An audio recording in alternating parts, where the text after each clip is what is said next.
Now, before we move on, there's one last thing about throwing or checking for errors that I also want to tackle. You can use toThrow like this, but actually it also takes an optional argument which you can pass in. You can pass in an expected value which you expect to be in the error message, to be precise, or which you expect to be the instance of the error class that was used.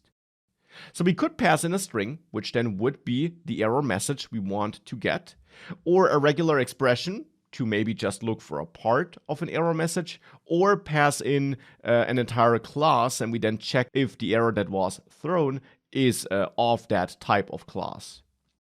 So for example here, I want to make sure that I really check for the right errors, so that this is not failing for some other reason and we're getting an error for some other reason, and I think that my test does what it should do when it actually isn't, but that I'm really sure that I'm checking for the exact error I'm expecting if I'm passing in multiple arguments here.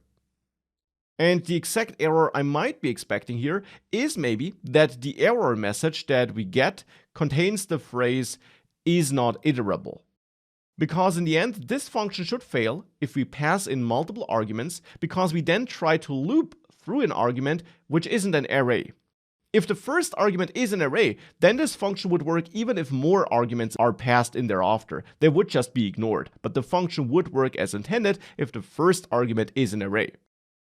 But if we're passing in multiple numbers, none of the arguments is an array. Instead, every argument is a number, and numbers are not iterable, so this for loop would fail. Therefore, an error should be generated automatically by JavaScript, and that error should have an error message that contains the words is not iterable. And that is indeed the default behavior we have here. You can see that this is the error we get if you quickly re-add the not property here.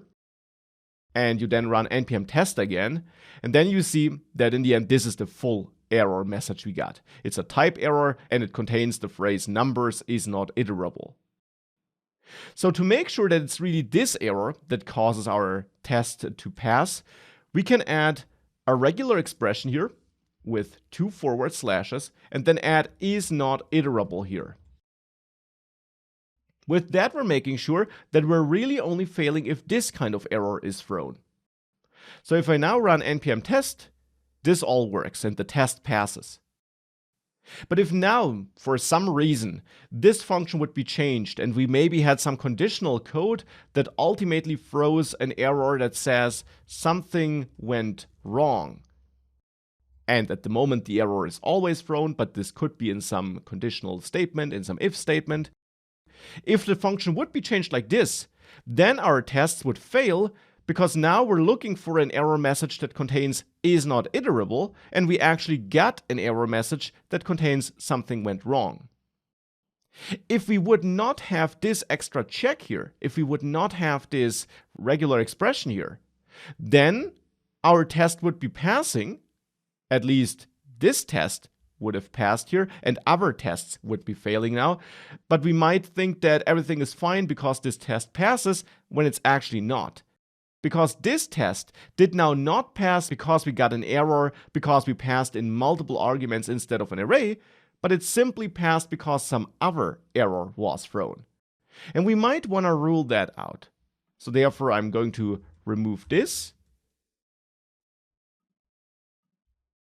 and re-add this is not iterable regular expression, and now all tests work again.